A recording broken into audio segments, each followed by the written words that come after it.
एक साहूकार के 7 बेटे और एक बेटी थी। भाइयों के लिए उनकी बहन बहुत लाडली थी। भाई भोजन करते तो बहन को साथ लेकर करते। कार्तिक महीने में जब करवा चौथ का व्रत आया तो बहन ने व्रत रखा। उस दिन भाई भोजन करने बैठे तो बहन को बुलाया। बहन ने कहा, आज तो मेरा व्रत है, मैं चांद उगने पर ही भोजन करूंगी।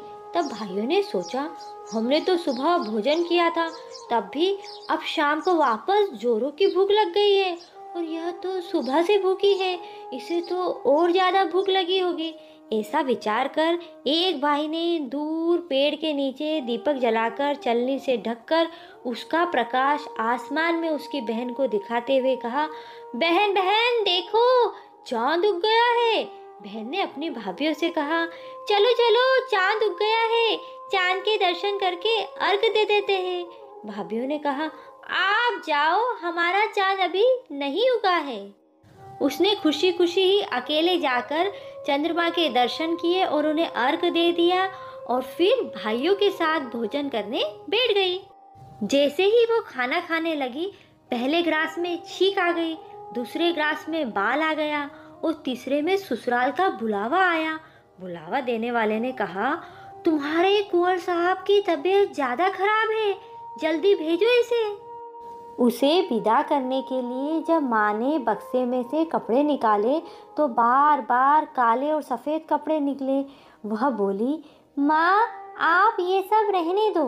माँ ने बेटी को एक सोने की मोहर दी और घबराकर बेटी से बोली, बेटा रास्ते में जो भी छोटा बड़ा मिले सबके पैर छूती जाना और जो कोई भी सुहागन होने का आशीर्वाद दे उसे यह सोने की मोहर देकर वहीं अपने पल्ले में गांठ बांध देना।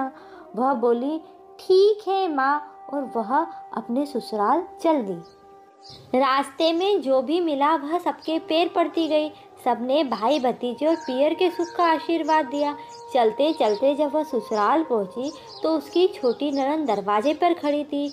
उसने उसके भी पैर पड़े। ननद ने उसे आशीर्वाद दिया, सीली हो, सपूती हो, 7 पुत की माँ हो, मेरे भाई का सुख देख। ऐसा सुनते ही भाभी ने झट से अपनी ननद को सोने की मोहर देकर पल्ले में गांठ बांध ली। जब वह अंदर गई तो सास रो रो कर बोली, ये मरा पड़ा है। बेचारी पत्नी ये देखकर रोने लगी। लोगों ने समझाया बुझाया और उसके क्रियाक्रम की तैयारी करने लगे, पर इसने इन सबको रोक दिया। उसकी सास ने कहा, क्या मरे की सेवा करेगी? उसने कहा, हाँ मैं मरे की सेवा करूंगी, आप कोई चिंता ना करें। उसकी जिद पर घर वालों ने एक अलग मकान में उसको रख दिया। वहाँ पर बेचारी अपने मरे पति की सेवा करने लगी। दासी आकर बासी सूखी रोटी दे जाती, उसी से अपना जीवन चलाती। मास की चौथ आई। चौथ माता बोली, करवा ले भाया की प्यारी करवा ले, दिन में चांद उगानी करवा ले, घनी भुखाली करवा ले। वह बोली, माता मैंने नियम बिगाड़ा तो आप सुधार दीजिए, मुझे मेरा सुहाग आपको देना पड़ेगा। चौथ माता बोली, मेरे से बड़ी पौष की चौथ है, उससे प्रार्थना करना। पौष महीने की चौथ आई। चौथ माता ने कहा, मेरे से बड़ी माह महीने की आएंगी। इसी तरह सब अपने से अगली अगली माह की चौथ बताती गई। आखिर में अश्विन की चौथ आई। माता ने कहा, बाई तेरे पे कार्तिक की चौथ माता नाराज है, उन्होंने ही तेरा सुहाग लिया है, वही वापस देंगी, तू उनके पैर पकड़ लेना। कार्तिक की चौथ माता आई। उन्होंने गुस्से में भरकर कहा, भरत भाणिनी करवा ले, भाया की प्यारी करवा ले, दिन में चांद उगानी करवा ले, घनी भुखाली करवा ले। पर साहूकार की बेटी उनके पैर पकड़कर बैठ गई। बोली, माता मुझसे गलती हो गई है, मैंने यह व्रत बिगाड़ा तो आप इसे सुधारो।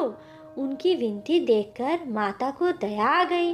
वह खुश हो गई और आँखों में से काजल, चीटी उंगली में से मेहंदी, मांग में से सिंदूर और टीके में से रोली निकालकर उंगली से छींटा दिया।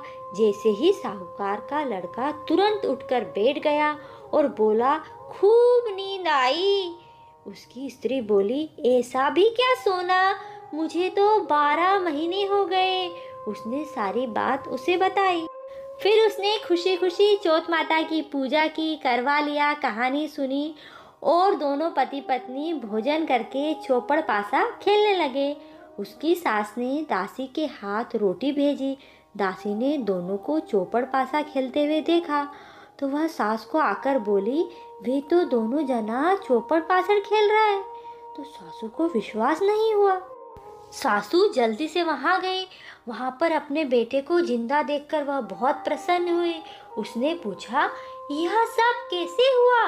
तब बहू ने सारी बात बताई और बोली, मुझे तो चौथ माता ने सुहाग दिया और सासू के पैर पड़े। सासू ने सुहाग की बहुत आशीष दी।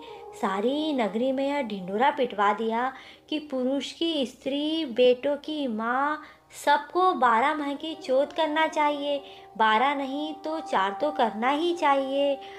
हे चौथ माता, सभी को सुहाग देना, साहूकार की बेटी की तरह दुख मत देना। गणपति भगवान की जय। चौथ माता की जय।